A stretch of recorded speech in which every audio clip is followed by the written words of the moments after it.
Hello everyone and welcome back to FE Exam Prep Solutions. Today we're going to be looking at a fluid mechanics problem. So break out your calculator, your FE manual. We're going to get right into that question here. So let me jump right into the problem. Okay, what do we have here? Water flows through a horizontal pipe. The diameter decreases from 6 inches to 3 inches. If the velocity of the larger pipe is 4 feet per second, what is the velocity of the smaller pipe? Okay, a great fluid mechanics problem here. We're going to be using the 5-step framework. Go to the description down below. 5 steps to solving any FE exam problem. It's an amazing framework to apply to any practice problem that you're doing. Go ahead and check that out there. Try and attempt this problem before I get into it. And now I'm going to jump into the solution. First off, let's identify what they are looking for. Water flows through a horizontal pipe. The diameter decreases from 6 to 3 inches. If the velocity of the larger pipe is 4 feet per second, what is the velocity of the smaller pipe? Okay, so I'm just going to name it pipe 2. So we're looking for velocity of pipe 2. We have velocity of pipe 1, which I'm just going to make that the larger pipe. And we have the diameters of both. That's a lot of great information. The key on the FE exam is not overthinking problems and identifying what equation you need to use. So if you're thinking about, we have diameter, which as a result of a pipe, that means we have area as well, and we have velocity. So I'm thinking continuity equation.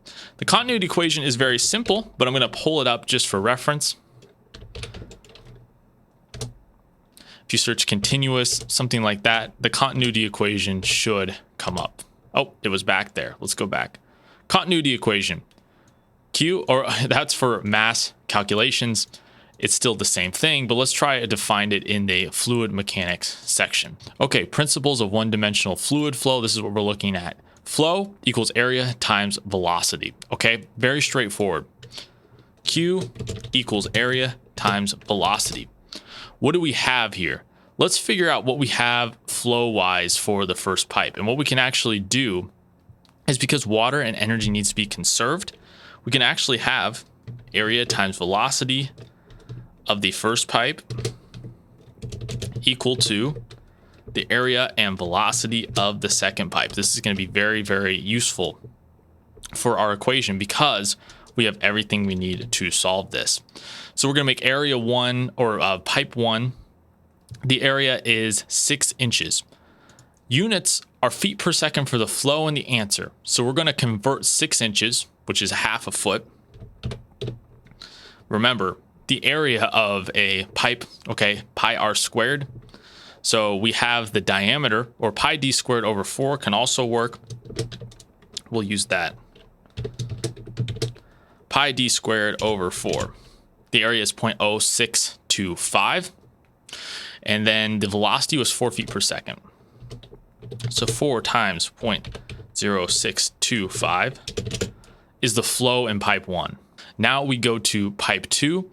The diameter decreased from 6 to 3 inches. So we're going to have 3 over 12, meaning our new diameter is 0.25 feet. 0.25 squared divided by 4 equals 0.0156.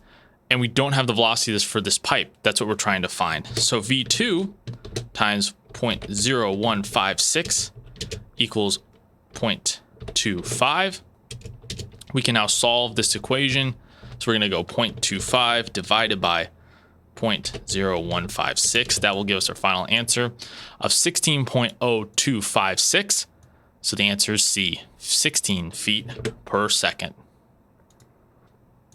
So real quick here, finding the right equation, making pipe 1 equal to pipe 2, finding out what we have, making sure to convert our units properly. Don't get fooled by the inches. Okay, make sure you convert it into feet first. Some simple math with the continuity equation, and you're going to get that answer C. So I hope that problem was helpful. Get my free guides down below, 90-day test prep exam guide, and my solve any FE exam problem guide down below. If you're looking for direct help, you can contact me there as well. If you have any questions, leave it in a comment. And anyways, I'll see you guys in the next video.